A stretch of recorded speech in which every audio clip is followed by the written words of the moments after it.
The boats tend to arrive in greatest numbers under cover of darkness when there isn't a great deal to see, but they keep on coming well into the daylight hours of the morning, as we saw. For many, it's a fairly short and direct journey. That's the Turkish shore behind me over there. It's not a long way away, but others find themselves adrift at the mercy of the currents, sometimes for many hours, hoping for rescue. It comes down in many cases to a question of money. If you've got money, as some of the Syrian refugees do, for instance, then you can afford to pay more to the people smugglers over there for better boats. And if you don't, well, then you take your chances, sometimes with tragic consequences. An early morning rescue by the Greek Coast Guard, yet another precarious vessel in distress. Many others do make it across. This is a family of Syrian refugees who finally arrived on the shores of Kos, an island in the European Union.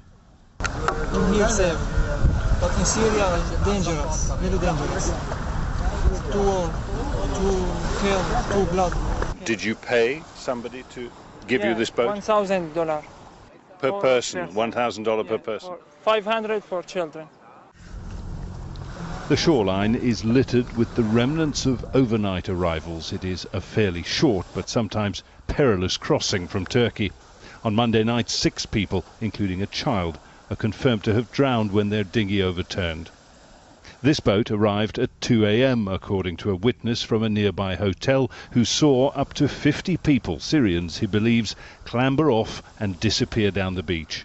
A boat like this represents the business class end, if you like, of the journey from Turkey. It's fast, it's reliable, it's relatively safe, and it's estimated that those aboard will have paid around $2,000 a head to make the journey.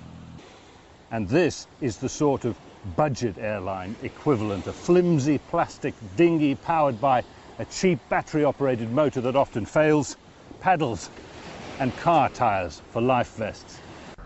Using such a vessel, these Pakistanis were lucky to survive.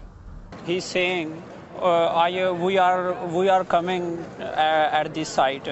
Our battery is empty. Our battery lost, and we row the ship. And at this time, 3 hours. We row the ship 3 hours at the sea. So the boat was drifting, and then the Coast Guard rescued them. And rescue them, all of them. The Coast Guard returns to port, not for the first time this morning, heavily laden once again. And it won't be the last.